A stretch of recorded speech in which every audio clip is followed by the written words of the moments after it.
The next war, which we are looking at, it may happen soon. সম্প্রতি ভারতের সেনাপ্রধান এক সতর্ক বার্তায় বলেছেন, শিগগিরই যুদ্ধ শুরু হতে পারে। ভারতের যুদ্ধ প্রস্তুতিতে সরাসরি সহযোগিতা করছে রাশিয়া। মস্কোর পূর্ণ সমর্থনেই নাকি বাংলাদেশকে লক্ষ্য করে ভয়ঙ্কর সার্জিক্যাল স্ট্রাইক চালানোর ছক কষা হচ্ছে। মস্কোর ক্রেমলিন থেকে আসা একটি আকস্মিক বার্তা ঢাকার ক্ষমতার কেন্দ্রে এক নতুন ধরনের চাপ সৃষ্টি করেছে। এ যেন সামরিক ভীতির পাশাপাশি কূটনৈতিক ব্ল্যাকমেইল। রাশিয়ার পররাষ্ট্র মন্ত্রণালয় করা অকূটনৈতিক ভাষায় বাংলাদেশকে সরাসরি সতর্ক করে দিয়েছে। ইউক্রেন যেমন রাশিয়ার নিরাপত্তার জন্য হুমকি হয়ে দাঁড়িয়েছিল, ঢাকা যেন দিল্লির জন্য ঠিক তেমন কোনো অস্থিতিশীল পরিস্থিতির জন্ম না দেয়। কূটনৈতিক শিষ্টাচারের সমস্ত সীমা লঙ্ঘন করে মস্কোর এই অবস্থান এখন অনেকটাই স্পষ্ট করে দিয়েছে যে তারা দক্ষিণ এশিয়ার ভূরাজনীতিতে কেবল ভারতের বন্ধু নয়, বরং তার অঘোষিত এবং অতন্দ্র প্রহরী হিসেবে কাজ করছে। কিন্তু সবচেয়ে পজিটিভ ব্যাপার হচ্ছে রাশিয়া সম্পূর্ণভাবে ভারতের পাশে, আওয়ামী লীগের পাশে, এবং আমেরিকা আগে যেভাবে ভারত বিরোধিতা করতো এবং বাংলাদেশকে একেবারে সকল বিষয়ে সাপোর্ট করতো সিএ এর মাধ্যমে, সেভাবে কিন্তু এখন আর সাপোর্ট করছে না সম্পূর্ণরূপে। এই জঙ্গিদের বিষয় নিয়ে, বাংলাদেশে এরকম মবতন্ত্রের বিষয় নিয়ে ভারতকে এখন সমর্থন দিচ্ছে আমেরিকা। আমেরিকাও চাচ্ছে বাংলাদেশের মধ্যে এরকম জঙ্গিবাদ কমে যাক, মবতন্ত্র কমে যাক। আসসালামু আলাইকুম দর্শক, সিগন্যাল ভিডিও চ্যানেলের নতুন একটি গুরুত্বপূর্ণ নিউজ ভিডিও নিয়ে আপনাদের মাঝে হাজির হলাম। প্রিয় দর্শক, বাংলাদেশের বর্তমান রাজনৈতিক প্রেক্ষাপট জানতে ইতিমধ্যে যারা এই ভিডিও থেকে ক্লিক করেছেন তাদের সবাইকে বলবো আপনারা ধৈর্য সহকারে পুরো ভিডিওটি দেখতে থাকুন, কারণ এই ভিডিওটিতে এমন কিছু তথ্য শেয়ার করা হয়েছে যা জানলে আপনারা অবাক হয়ে যাবেন। প্রিয় দর্শক, আজকে এই শীতের সকালে একটি গরম গরম খবর নিয়ে আপনাদের মাঝে হাজির হলাম। প্রিয় দর্শক, ভ্লাদিমির পুতিন, রাশিয়ার প্রেসিডেন্ট ভ্লাদিমির পুতিন এবার একটি সতর্কবার্তা পাঠালেন ডক্টর মোহাম্মদ ইউনূসকে। তিনি বলে দিয়েছেন, বাংলাদেশে এরকম যদি মব সৃষ্টি যদি না কমে তাহলে কিন্তু এর পরিণতি অনেক ভয়াবহ হবে। বিশেষ করে ভারত বিরোধী যে আন্দোলন হচ্ছে বাংলাদেশে, এই নিয়ে খেপেছেন রাশিয়ার প্রেসিডেন্ট ভ্লাদিমির পুতিন এবং মার্কিন প্রেসিডেন্ট ডোনাল্ড ট্রাম্প। তারা উভয় একসাথে জোট হয়ে বলেছেন, বাংলাদেশে যদি এরকম মব সৃষ্টিকারকদের যদি ধরে ধরে জেলে না পড়া হয় তাহলে কিন্তু এর পরিণতি ভালো হবে না। এরকম নানান হুঁশিয়ারি দিয়েছে আমাদের অন্তর্বর্তীকালীন সরকার ডক্টর মোহাম্মদ ইউনূসকে। তাহলে কি হতে যাচ্ছে দর্শক, জানতে হলে পুরো ভিডিওটি দেখতে থাকুন। আশা করি সম্পূর্ণ ভিডিওটি দেখলে সম্পূর্ণ ঘটনা বুঝতে পারবেন। এখনো যারা আমাদের চ্যানেলটি সাবস্ক্রাইব করেননি তাদের সবাইকে বলবো আমাদের চ্যানেলটি সাবস্ক্রাইব করে পাশে থাকা বেল আইকনটি অন করে দিবেন। আর যারা ইতিমধ্যে সাবস্ক্রাইব করেছেন তাদেরকে অসংখ্য ধন্যবাদ। তো প্রিয় দর্শক, চলুন আর কথা বাড়াবো না, একটি লাইক দিয়ে মূল ভিডিওতে যাওয়া যাক। ক্রেমলিনের ভয়ঙ্কর বার্তা কেন দক্ষিণ এশিয়ার অঘোষিত প্রহরী হয়ে উঠল মস্কো? যখন বাংলাদেশের সীমান্তে ভারতীয় সেনাবাহিনীর 17 মাউন্টেন স্ট্রাইক কোরের ভারী বুটের আওয়াজ আতঙ্ক সৃষ্টি করছে, ঠিক তখনই মস্কোর ক্রেমলিন থেকে আসা একটি আকস্মিক বার্তা ঢাকার ক্ষমতার কেন্দ্রে এক নতুন ধরনের চাপ সৃষ্টি করেছে। এ যেন সামরিক ভীতির পাশাপাশি কূটনৈতিক ব্ল্যাকমেইল। রাশিয়ার পররাষ্ট্র মন্ত্রণালয় করা অকূটনৈতিক ভাষায় বাংলাদেশকে সরাসরি সতর্ক করে দিয়েছে। ইউক্রেন যেমন রাশিয়ার নিরাপত্তার জন্য হুমকি হয়ে দাঁড়িয়েছিল, ঢাকা যেন দিল্লির জন্য ঠিক তেমন কোনো অস্থিতিশীল পরিস্থিতির জন্ম না দেয়। কূটনৈতিক শিষ্টাচারের সমস্ত সীমা লঙ্ঘন করে মস্কোর এই অবস্থান এখন অনেকটাই স্পষ্ট করে দিয়েছে যে তারা দক্ষিণ এশিয়ার ভূরাজনীতিতে কেবল ভারতের বন্ধু নয়, বরং তার অঘোষিত এবং অতন্দ্র প্রহরী হিসেবে কাজ করছে। এটি একটি স্বাধীন রাষ্ট্রের অভ্যন্তরীণ এবং বৈদেশিক নীতি নির্ধারণের স্বাধীনতায় সরাসরি প্রকাশ্য হস্তক্ষেপ, যা আন্তর্জাতিক সম্পর্কের সমস্ত নিয়মকে বুড়ো আঙুল দেখাচ্ছে। পর্যবেক্ষকরা মনে করছেন রাশিয়ার এই বক্তব্যের মূল লক্ষ্য দ্বিমুখী। একদিকে তারা চাইছে বাংলাদেশকে ভারতের আজ্ঞাবহ হিসেবে রেখে দিতে, অন্যদিকে তারা দিল্লির রাজনৈতিক এবং নিরাপত্তা বলয় থেকে ঢাকাকে বেরিয়ে যেতে তীব্রভাবে বাধা দিচ্ছে। মস্কোর এই হুমকি এখন এমন এক সময় এলো যখন আঞ্চলিক স্থিতিশীলতা এমনিতেই চরম উত্তেজনায় ভুগছে। রাশিয়ার পররাষ্ট্র মন্ত্রণালয়ের ব্রিফিংয়ে এর শব্দচয়ন ছিল ব্যাপক এবং অত্যন্ত কঠোর। তারা বরাবর ইউক্রেনের সংকটের উদাহরণ টেনে এনেছে, যা মূলত সামরিক পদক্ষেপের একটি প্রচ্ছন্ন হুমকি। এর নেপথ্যে কাজ করছে ভারতের চরম নিরাপত্তা উদ্বেগ। গত 27 বছর ধরে শেখ হাসিনা সরকারের আমলে ভারতের সঙ্গে বাংলাদেশের সম্পর্ক অনেকটা দাতা গ্রহীতার একপাক্ষিক সুবিধার ভিত্তিতে চলছিল, কিন্তু সাম্প্রতিক কিছু ভারত বিরোধী রাজনৈতিক কার্যকলাপে এই একপাক্ষিক সুবিধার জায়গায় ফাটল ধরার ভয় পাচ্ছে দিল্লি। ভারত নিজে সরাসরি এসব স্পর্শকাতর কথা বলে পরিস্থিতি আরো জটিল করতে চাইছে না। তাই তারা তাদের দীর্ঘদিনের বিশ্বস্ত মিত্র রাশিয়াকে ব্যবহার করে ঢাকাকে সরাসরি চাপে রাখার কৌশল নিয়েছে। আন্তর্জাতিক সম্পর্কের বিশেষজ্ঞরা বলছেন, ভারত যখন নিজের প্রতিবেশী দেশগুলোতে বন্ধুত্বের বন্ধন বা নিজেদের কূটনৈতিক কৌশল দিয়ে পুরোপুরি সফল হতে পারছে না, তখন তারা রাশিয়ার মতো একটি পরাশক্তিকে ব্যবহার করে নিজেদের আঞ্চলিক আধিপত্য বজায় রাখতে চাইছে। সহজ ভাষায়, দিল্লি এখন রাশিয়ার মাধ্যমে বাংলাদেশের উপর তাদের অদৃশ্য কর্তৃত্ব জারি রাখতে চাইছে। এটি একটি কঠিন এবং অত্যন্ত বিপজ্জনক কূটনৈতিক কৌশল, যা একটি ছোট রাষ্ট্রের স্বাধীনতাকে পুরোপুরি প্রশ্নচিহ্নের মুখে ফেলে দিয়েছে। বাংলাদেশের দীর্ঘদিনের পররাষ্ট্র নীতি ছিল এবং থাকা উচিত সবার সাথে বন্ধুত্ব, কারোর সাথে শত্রুতা নয়। তবে বর্তমান বিশ্ব বাস্তবতায় এই নীতি এখন চরম অকার্যকর হয়ে পড়েছে। যখন আপনার প্রতিবেশী দেশ আপনার সার্বভৌমত্বকে উপেক্ষা করে এবং অন্য একটি পরাশক্তিকে ব্যবহার করে আপনাকে ভয় দেখায়, তখন আন্তর্জাতিক অঙ্গনে নিরপেক্ষ থাকার অর্থ কেবল নিজের বিপদ ডেকে আনার সমান নয়। নিরাপত্তা সংশ্লিষ্ট ব্যক্তিরা মনে করছেন, রাশিয়ার এই খোলাখুলি হুমকির মুখে বাংলাদেশের এখন উচিত হবে দ্রুত নতুন এবং শক্তিশালী মিত্র খুঁজে নেওয়া, যারা এই দুই পরাশক্তির জোটকে মোকাবেলা করার ক্ষমতা রাখে। ভারত এবং রাশিয়া এই জোটকে মোকাবেলা করতে হলে ঢাকাকে অবশ্যই একটি পাল্টা জোটের দিকে গভীরভাবে নজর দিতে হবে, যেখানে চীন এবং পাকিস্তানের মতো আঞ্চলিক শক্তিগুলো গুরুত্বপূর্ণ ভূমিকা পালন করতে পারে। আঞ্চলিক স্থিতিশীলতা বজায় রাখতে ভারতের ক্রমবর্ধমান আগ্রাসী মনোভাবের বিপরীতে একটি শক্তিশালী প্রতিরোধ ব্যবস্থা গড়ে তোলা এখন শুধু সময়ের দাবি নয়, বরং অস্তিত্ব রক্ষার লড়াই। এদিকে ভারতের সম্ভাব্য সামরিক আগ্রাসন বা আকাশপথে হামলার আশঙ্কার কথা উঠলে বাংলাদেশের বিমান বাহিনীর সক্ষমতার বিষয়টি সামনে নিয়ে আসতেই হয়। সামরিক নথি এবং বিশেষজ্ঞ মতামতের ভিত্তিতে বলা যায়, ভারতের হাতে থাকা আধুনিক রাফাল এবং সুখোই এমকেআই যুদ্ধ বিমানের আক্রমণের বিপরীতে বাংলাদেশের বর্তমান এয়ার ডিফেন্স সিস্টেম অত্যন্ত দুর্বল ও ভঙ্গুর। রাশিয়ার তৈরি পুরনো মিগ-29 বা চীনের F-7 বিমান দিয়ে ভারতের মাল্টিরোল ফাইটার জেটের মোকাবেলা করা প্রায় অসম্ভব একটি কাজ। বিশেষজ্ঞরা মনে করেন, একটি পূর্ণাঙ্গ সংঘর্ষ শুরু হলে যুদ্ধের ময়দানে ভারতের ফার্স্ট স্ট্রাইক বা প্রথম দফার বিমান হামলা ঠেকানোর মতো প্রযুক্তিগত শক্তি আমাদের হাতে নেই বললেই চলে। আর এই সামরিক দুর্বলতার সুযোগ নিয়েই রাশিয়া এবং ভারত এখন প্রকাশ্য সভায় বা কূটনৈতিক ব্রিফিং বাংলাদেশকে দমানোর সাহস পাচ্ছে।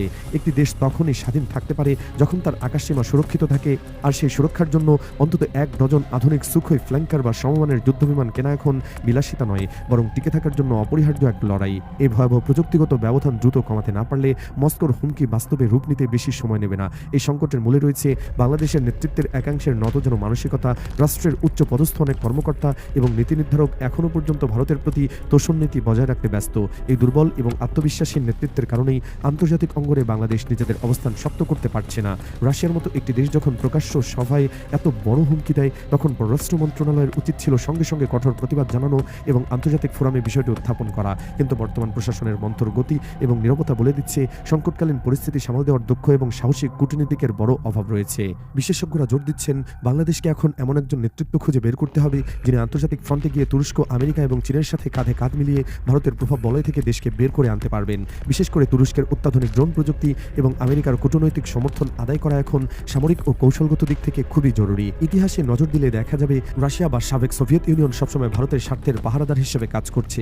1971 সালের যুদ্ধের ইতিহাস নিয়ে লেফটেন্যান্ট জেনারেল A.K. নিয়াজির লেখা দ্য ব্রিটিয়াল অফ ইস্ট পাকিস্তান বইটিতে একটি চাঞ্চল্যকর তথ্য পাওয়া যায়, যা বর্তমান পরিস্থিতির সঙ্গে ভয়াবহ মিল বহন করে। আমরা জানি 3 ডিসেম্বর ভারত পাকিস্তান যুদ্ধ শুরু হয়েছিল, কিন্তু নিয়াজির মতে ভারতের আসল আগ্রাসন শুরু হয়েছিল 1971 সালের 22 নভেম্বর। সেদিন ভারতীয় বাহিনী গোপনে ঢাকা বিমানবন্দরে বিমান হামলা চালিয়েছিল। তৎকালীন সোভিয়েত ইউনিয়ন ভারতকে নির্দিষ্ট সময় বেঁধে দিয়েছিল বাংলাদেশকে দ্রুত নিজেদের নিয়ন্ত্রণে নেওয়ার জন্য। 22 নভেম্বর সেই হামলার মূল উদ্দেশ্য ছিল ঢাকাকে আকাশপথ থেকে বিচ্ছিন্ন করে দেওয়া এবং বহির্বিশ্ব থেকে যোগাযোগ পথ বন্ধ করে দেওয়া। মজার ব্যাপার হলো, আজ 2025-26 সালেও রাশিয়া সেই একই কায়দায় ভারতকে মদত দিচ্ছে এবং বাংলাদেশের উপর ভয়াবহ মানসিক চাপ সৃষ্টি করছে। ইতিহাসের এই ভয়াবহ মিল থেকে বোঝা যায়, এটি কোনো তাৎক্ষণিক ঘটনা নয়, বরং একটি পরিকল্পিত নকশা। ভারতের আগ্রাসন থেকে বাঁচতে হলে এবং রাশিয়ার সরাসরি হুমকি মোকাবেলা করতে হলে বাংলাদেশকে এখন চীন, তুরস্ক, পাকিস্তান ফ্রন্টের সাথে দ্রুত যুক্ত হতে হবে। চীনের সামরিক এবং অর্থনৈতিক সহযোগিতা ভারতকে আঞ্চলিকভাবে চাপে ফেলার জন্য সবচেয়ে কার্যকর হাতিয়ার হতে পারে। অন্যদিকে তুরস্কের সামরিক ড্রোন প্রযুক্তি বর্তমান বিশ্বের যে কোনো আধুনিক সেনাবাহিনীকে নাস্তানাবুদ করতে সক্ষম, যা বাংলাদেশের প্রতিরক্ষা ব্যবস্থায় বিপ্লব ঘটাতে পারে। পাকিস্তানের সঙ্গে সামরিক সম্পর্কের উন্নয়ন করার মাধ্যমে আঞ্চলিক শক্তির ভারসাম্য বজায় রাখা সম্ভব হতে পারে, যা ভারতকে তার আগ্রাসী কৌশল পুনর্বিবেচনা করতে বাধ্য করবে। শত্রুরা যখন আক্রমণাত্মক কথা বলছে, তখন বাংলাদেশেরও উচিত কূটনৈতিক শিষ্টাচারের দোহাই না দিয়ে নিজেদের সামরিক সক্ষমতা বৃদ্ধিতে মনোযোগ দেওয়া। বিশেষ করে আকাশসীমার সুরক্ষায় চীন বা তুরস্ক থেকে উন্নত মানের বিমান প্রযুক্তির ব্যবস্থা দ্রুত সংগ্রহ করা এখন সময়ের সবচেয়ে বড় প্রয়োজন। রাশিয়া ও ভারতই এই অশুভ আতাত ভাঙতে হলে বাংলাদেশের অভ্যন্তরীণ রাজনীতিতেও কঠোরতা প্রয়োজন। দেশের 1 ইঞ্চি মাটিও যাতে অন্য কোনো দেশের নিরাপত্তার জন্য ব্যবহৃত না হয়, সেই নিশ্চয়তা যেমন দিতে হবে, তেমনি অন্য কোনো দেশ যেন আমাদের উপর খবরদারি করতে না পারে, সেই কঠোর অবস্থানও পরিষ্কার করতে হবে। বর্তমান পররাষ্ট্র উপদেষ্টা সংশ্লিষ্ট ব্যক্তিদের উচিত হবে আমেরিকা এবং পশ্চিমা বিশ্বের সাথে লবিং জোরদার করা, কারণ ভারত বর্তমানে আন্তর্জাতিকভাবে কিছুটা কোণঠাসা, আর এই সুযোগটি বাংলাদেশকে কাজে লাগাতে হবে। মনে রাখতে হবে, কেবল মিষ্টি কথা বলে সার্বভৌমত্ব রক্ষা করা যায় না, তার জন্য প্রয়োজন শক্ত হাত এবং শক্তিশালী নির্ভরযোগ্য মিত্র। রাশিয়া বা ভারত কেউই বাংলাদেশে ভালো চাইবে না যদি না আমরা নিজেদের শক্তি প্রদর্শন করতে পারি। সবশেষে বলা যায়, দক্ষিণ এশিয়ায় ভারতের আধিপত্য টিকিয়ে রাখার জন্য রাশিয়া এখন ঢাল হিসেবে কাজ করছে। 22 নভেম্বরের সেই পুরনো ইতিহাসের মতো আজও ঢাকাকে ঘিরে নতুন কোনো ষড়যন্ত্র করা হচ্ছে কিনা তা গভীরভাবে খতিয়ে দেখা প্রয়োজন। আকাশপথে ভারতের সক্ষমতা এবং রাশিয়ার কূটনৈতিক চাপের বিরুদ্ধে লড়াই করতে হলে বাংলাদেশের প্রতিরক্ষা ও কূটনৈতিক উভয় খাতেই আমূল পরিবর্তন আনতে হবে, অন্যথায় সার্বভৌমত্ব কেবল কাগজে কলমেই থেকে যাবে। বাংলাদেশের মধ্যে যে জঙ্গিদের আস্ফালন হচ্ছে, ভারত সকল কিছু নজরদারিতে রেখেছে এবং অবগত আছে, এবং এই সকল বিষয় বিশ্বের প্রভাবশালী দেশের কাছে তুলে ধরছে। ভারত কূটনীতিকভাবে খেলছে। কিছুদিন আগেও যখন ভারতের রাষ্ট্রদূত কার্যালয়ের মধ্যে আক্রমণ করা হয়েছে এবং ভারতের সহকারী হাই কমিশনার বাসভবন আক্রমণ করা হয়েছে, তখন অনেকেই বলেছেন ভারত মনে হয় এখন ছোট স্কেলে একটি আক্রমণ করবে। তখন আমি বলেছিলাম ভারত ছোট স্কেলে কোনো আক্রমণ করবে না। ভারত এই সকল বিষয়গুলো বিশ্বের বড় বড় পরাশক্তি দেশের কাছে তুলে ধরবে এবং ভারত কূটনীতিকভাবে জবাব দিবে। মোটামুটি এই 16 মাসে বাংলাদেশে যে এরকম জঙ্গিদের আস্ফালন হয়েছে এবং বিভিন্ন রকম মবের সৃষ্টি হয়েছে বিভিন্ন জায়গায়, এবং মব করে করে সংস্কৃতি ধ্বংস করে দেওয়া হচ্ছে, মিডিয়া সেন্টার ধ্বংস করে দেওয়া হচ্ছে, সংবাদ মাধ্যম ধ্বংস করে দেওয়া হচ্ছে, সকল কিছু এই ভারত সরকার বিশ্বের কাছে তুলে ধরেছে যে আমার পার্শ্ববর্তী একটি ছোট রাষ্ট্রের মধ্যে জঙ্গিদের আস্ফালন বেড়ে গিয়েছে এবং আমাদের সার্বভৌমত্বের হুমকি হচ্ছে। এই রাষ্ট্রের মধ্যে যে সকল জঙ্গিরা এখন আস্ফালন ঘটাচ্ছে তাদেরকে দমন করতে হবে। আর এই সকল বিষয়ে ডক্টর ইউনূসের কোনো গুরুত্বপূর্ণ ভূমিকা নাই। ডক্টর ইউনূসকে প্রেসার ক্রিয়েট করতে হবে। এই সকল বিষয় রাশিয়া একমত হয়েছে এবং আমেরিকাও একমত হয়েছে। এখন অনেকেই বলতে পারেন আমেরিকা তো বাংলাদেশে স্বার্থ আছে। একটা জিনিস মাথায় রাখবেন, আমেরিকা সবসময় ডাবল গেম খেলতে পছন্দ করে। চোরকে বলে চুরি কর, গৃহস্থকে বলে সজাগ থাক। কথা বুঝতে পেরেছেন? তারা বিভিন্ন জায়গায় যুদ্ধ করায় কেন? প্রক্সি ভাবে, অস্ত্র বিক্রি করার জন্য। যে যুদ্ধ করে তাকে বলে আমি তোর পিছিয়ে আসি, অস্ত্র দিব, তুই যুদ্ধ কর, টেনশন করিস না। যেমন ইউক্রেনকে পুরো প্রক্সি ভাবে সাপোর্ট করতেছে আমেরিকা, রাশিয়ার সাথে এখনো যুদ্ধ চালিয়ে যাচ্ছে। এই বাংলাদেশের মধ্যেও তাদের স্বার্থ হচ্ছে কি সেন্ট মার্টিনের আশেপাশে একটা বেস করা, বন্দরটা খেয়ে ফেলা, আর বাংলাদেশের মধ্যে ভারতের আধিপত্য খর্ব করা। তারা সেটা করতে পেরেছে 5 আগস্টের পরবর্তী সময়। ভারতের আধিপত্য বাংলাদেশে এখন খর্ব হয়েছে, বন্দরও মোটামুটি এখন বিদেশে একটা যে সংস্থা আছে তাদের হাতে চলে গিয়েছে। এখন সেন্ট মার্টিনে কি হচ্ছে অনেক কিছু আমরা অবগত না। ভারত এখন মোটামুটি বাংলাদেশ থেকে আগের থেকেও আধিপত্য অনেক কমে ফেলেছে বা কমে গিয়েছে, এটা আমরা সকলে অবগত আছি। তাই সে কারণে আপনাদেরকে বলছি যে এখন বাংলাদেশে যে পরিস্থিতি আছে সে বিষয়ে রাশিয়া এবং আমেরিকা ভারতকে একেবারে গ্রিন সিগন্যাল দিয়ে দিয়েছে যে আপনি ডক্টর সরকারের উপর প্রেশার ক্রিয়েট করুন। আমরাও বিবৃতি দিচ্ছি, আমরাও প্রেশার ক্রিয়েট করছি, বাংলাদেশে জঙ্গি দমন করতে হবে। এই সকল বিষয় ডক্টর বুঝতে পেরে নির্বাচনের আগে তুইয়া মুইয়া কিছু মাওলানা আছে বিক্রমপুরীদের মতো ছোটখাটো, তাদেরকে অ্যারেস্ট করা শুরু করে দিয়েছে। এখন অ্যারেস্ট করে শুরু করে বোঝানো শুরু করে দিয়েছে ভারতকে এবং অন্যান্য পরাশক্তিকে, দেখেন আমি জঙ্গি দমন করছি। যারা উল্টাপাল্টা উস্কানিমূলক বক্তব্য দিচ্ছে তাদেরকে অ্যারেস্ট করে আমি জেলে ভরে দিচ্ছি। বাংলাদেশে নির্বাচনের পরিবেশও আছে, পরিবেশ আমি তৈরি করছি। এগুলো সকল কিছু বাংলাদেশের জনগণও বুঝে, ভারতও বুঝে যে মেন গুলাকে আপনি খুললাম ছুট দিয়ে রাখবেন, তাদেরকে ধরবেন না। ছোটখাটো টানাফাটাদেরকে ধরে আপনি জঙ্গি বানিয়ে বুঝাবেন আমি জঙ্গি দমন করতেছি। ভাই, যা কিছু করার ভারত কূটনীতিকভাবেই করবে। বাংলাদেশের র অ্যাক্টিভ আছে সকলেই জানি, রয়ে করবে। বিতর্কতভাবে আইএসআইয়ের সাথে রয়ের তুমুল ফাইট চলছে বাংলাদেশের মধ্যে। সেখানে আবার আইএসআইয়ের সাথে যৌথভাবে জড়িত হয়ে গিয়েছে তুরস্কের গোয়েন্দা সংস্থা এমআইটি র ভার্সেস আইএসআই, মানে ত্রিমুখী খেলা চলতেছে। ত্রিমুখী খেলার মধ্যে র একা হয়ে গিয়েছে, কারণ এমআইটি আর আইএসআই একত্রিত হয়ে রয়ের সাথে খেলছে। এইদিকে ওপেনলি ভাবে খেলা চলছে বাংলাদেশে একরকম, গোয়েন্দা সংস্থাদের খেলা চলছে অন্যরকম। কিন্তু সবচেয়ে পজিটিভ ব্যাপার হচ্ছে রাশিয়া সম্পূর্ণভাবে ভারতের পাশে, আওয়ামী লীগের পাশে, এবং আমেরিকা আগে যেভাবে ভারত বিরোধিতা করতো এবং বাংলাদেশকে একেবারে সকল বিষয়ে সাপোর্ট করতো সিআইএর মাধ্যমে, সেভাবে কিন্তু এখন আর সাপোর্ট করছে না সম্পূর্ণরূপে। এই জঙ্গিদের বিষয় নিয়ে, বাংলাদেশে এরকম মবতন্ত্রের বিষয় নিয়ে ভারতকে এখন সমর্থন দিচ্ছে আমেরিকা। আমেরিকাও চাচ্ছে বাংলাদেশের মধ্যে এইরকম জঙ্গিবাদ কমে যাক, মবতন্ত্র কমে যাক। এই সকল বিষয় নিয়েই তো পৃথিবীর মধ্যে সবসময় সোচ্চার ছিল আমেরিকা, ভারত এবং ইসরায়েল। আমেরিকা, ভারত সবসময় বলে আসতো জঙ্গিদের বিরুদ্ধে আমাদের জিরো টলারেন্স। এখন বাংলাদেশের মধ্যেও কিন্তু জঙ্গিদের আস্ফালন হচ্ছে, এখন আর আমেরিকা উল্টা কথা বলতে পারবে না। জিরো টলারেন্স দেখাতে হবে, ভারতকে সমর্থন করতে হবে। সে কারণে এই বিষয়ে সমর্থন করছে এবং ভারতও বহির্বিশ্বের মধ্যে এই 16 মাসে বুঝাতে সক্ষম হয়েছে যে আওয়ামী লীগ সরকার না থাকলে বাংলাদেশের মধ্যে জঙ্গিদের আস্ফালন হয়, মবতন্ত্র তৈরি হয়। মিডিয়ার লোকেরা সেভ না, কোনো হাই কমিশন সেভ না, কোনো রাষ্ট্রদূতের অফিসের কোনো লোকই সেভ না। তাই বাংলাদেশে যত তাড়াতাড়ি সম্ভব আবার আওয়ামী লীগের রেজিমকে ফিরিয়ে আনতে হবে। মোটামুটি কূটনীতিকভাবে ভারত সফল হয়ে গিয়েছে। কারণ কিভাবে খেলবে, কোন লাইনে খেললে আবার আওয়ামী লীগ সরকারকে ফিরিয়ে আনতে পারবে, শেখ হাসিনাকে দেশে ফিরিয়ে আনতে পারবে এবং আওয়ামী লীগ আবার দাপটের সাথে বাংলাদেশে রাজনীতি করতে পারবে, ওইটা সম্পূর্ণরূপে বাংলাদেশ আওয়ামী লীগের কর্মীদের উপর ডিপেন্ডেন্ট এবং ভারতের কূটনীতির উপর ডিপেন্ডেন্ট। এখন দেখা যাক আগামীতে কি খেলা হয় এবং বাংলাদেশে কি পাতা নির্বাচন হলে যে সরকার আসবে তারপরে কি আওয়ামী লীগ খুব তাড়াতাড়ি ফিরতে পারে এবং শেখ হাসিনার কি রাজকীয় প্রত্যাবর্তন হয় কিনা। সে কারণে আমাদের আরো কিছু সময় অপেক্ষা করতে হবে। এখন মোটামুটি অনেক কিছু গুছিয়ে নিয়েছে ভারত এবং বাংলাদেশ। আওয়ামী লীগ, আপনারা মনে করেন আওয়ামী লীগ চুপচাপ হয়ে আছে, আওয়ামী লীগ নিষ্ক্রিয়। আরে ভাই, আওয়ামী লীগ নিষ্ক্রিয় না। আগে কূটনীতিকভাবে বিশ্বের কাছে একটা ন্যারেটিভ তৈরি করতে হয়। ন্যারেটিভ তৈরি হওয়ার পরে বাংলাদেশের জনগণের কাছে ন্যারেটিভ তৈরি করতে হয়, তারপরে রাজনৈতিকভাবে আগাতে হয়। মোটামুটি বিশ্বের কাছে এখন সকল কিছু ক্লিয়ার হয়ে গিয়েছে। আওয়ামী লীগ সরকার থাকলে বাংলাদেশে জঙ্গিদের আস্ফালন হয় না। আওয়ামী লীগ সরকার যাওয়ার পরে বাংলাদেশে জঙ্গিদের আস্ফালন হয়েছে এবং ডক্টর জঙ্গিদেরকে সাপোর্ট করেছে, অনেককে জেল থেকে ছেড়ে দিয়েছে এবং জামাত ইসলামী জঙ্গিদেরকে একেবারে শেল্টার দিয়েছে।